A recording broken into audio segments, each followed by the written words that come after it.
তো আর কোনো কাতারের সাথে বা এখানে ওখান বিগো লাইফ টাইপ করে আইফোন নিয়ে নিব, দিয়ে ব্লগ শুরু করে দিব, দিয়ে আমি সিম্পেথি নিব যে আমার ডিভোর্স হয়ে গেছে, তারপর হচ্ছে ডিভোর্স হয়ে যাওয়ার যে 2 লাখ টাকা থাকবে এগুলো নিয়ে আমি ঘুরবো ফিরবো, তারপর হচ্ছে গরু কিনবো, আর অনেক সিম্পেথি দেখাবো, দেখাই আমি হচ্ছে ভিডিও করব, করে বলবো যে আমাকে ডিভোর্স দিয়ে দিয়েছে আমার স্বামী, অমুক তমুক এগুলো বলে আমার টাকা ইনকাম করার কোনো ইচ্ছা নাই।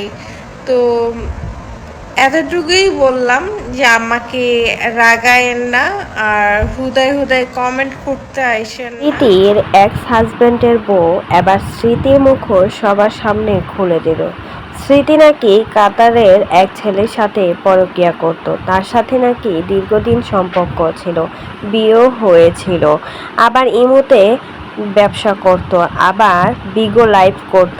এসব করে নাকি স্মৃতি টাকা কামিয়েছে, ডিভোর্সের 2 লাখ টাকা দিয়ে গরু কিনেছিল, আরও অনেক কিছুই করেছিল। সেই সব কথাই ফাঁস করে দিল স্মৃতির এক্স হাজবেন্ডের বউ।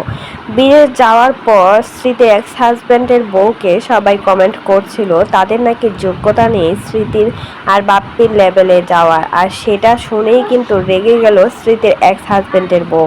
তাই তো এবার স্মৃতির সব নাটক ফাঁস করে দিল, বলল আমাদের এরকম যোগ্যতা লাগবে না, যে যোগ্যতার জন্য দেহ ব্যবসা করতে হয়, যে যোগ্যতার জন্য মানুষের সাথে প্রতারণা করতে হয়, অবৈধ টাকা দিয়ে আমরা বিদেশ যেতে চাই না। আলহামদুলিল্লাহ আমরা যতটুকু আছে ততটুকু দিয়ে শান্তিতে আছি, খুব ভালো আছে, তাই কারোরটা দেখে আমার জ্বলার কোনো প্রশ্নই ওঠে না।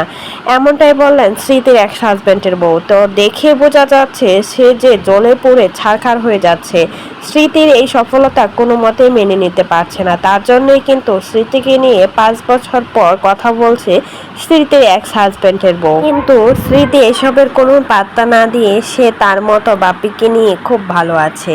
স্মৃতির এক্স হাজবেন্ডের বউ বলেছে স্মৃতি নাকি আগেও 2টা বিয়ে হয়েছে, বাপির সাথে নাকি 3 নাম্বার বিয়ে, তবে এটা নিয়ে কোনো কথাই বলে নাই স্মৃতি, সে তার মতো আছে।